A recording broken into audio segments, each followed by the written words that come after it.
Welcome to Creamer Media's Resources Watch, the weekly video roundup of the events and people making and shaping the news in the mining industry. This week, Gold One launches 100 million rand plant expansion project, overly prescriptive policies threaten mine profitability, and Zest WEG Group delivers 200 million rand electrical infrastructure solution at Petra Cullinan's diamond mine.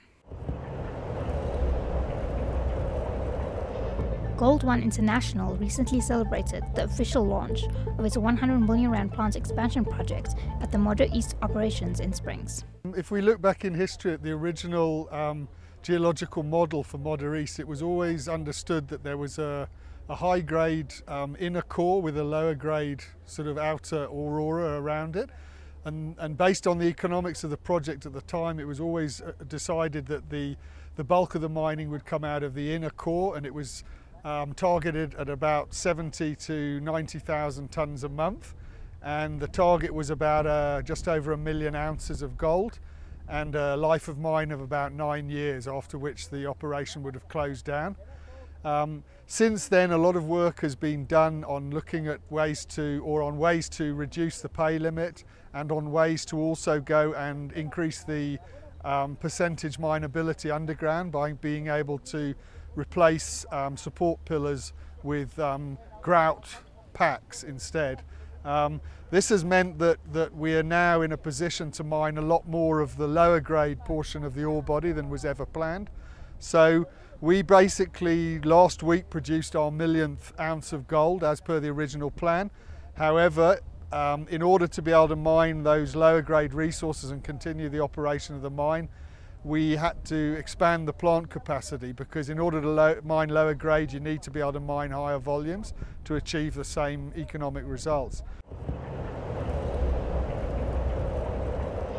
South Africa's overly prescriptive, unbalanced and onerous environmental policy framework runs the risk of making the mining industry uninvestable. I think the most restrictive environmental policy in mining at present is the rule that mines must take on permanent environmental liability.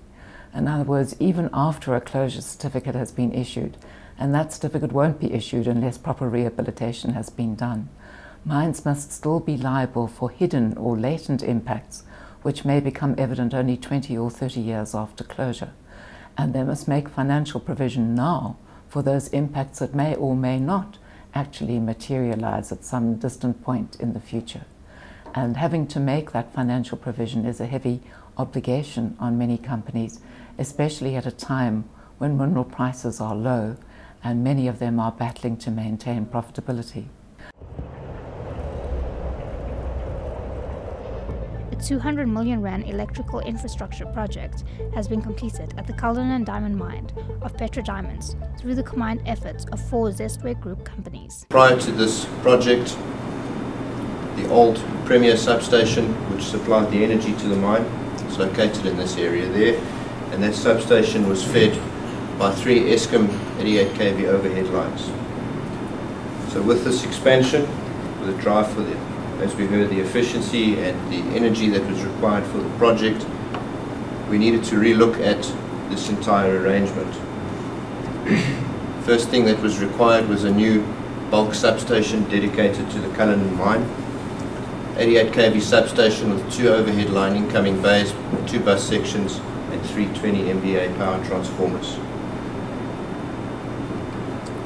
We then had to design and construct a dual circuit 88 kV overhead line, which we did with monopoles, and this was then connected to an 88 kV Eskom self-built switching type station, where the 3 existing lines were diverted through the switching station to allow the energy to flow directly into the mine's property. For mining news as it breaks, stay logged on to miningweekly.com and register for our free daily newsletter.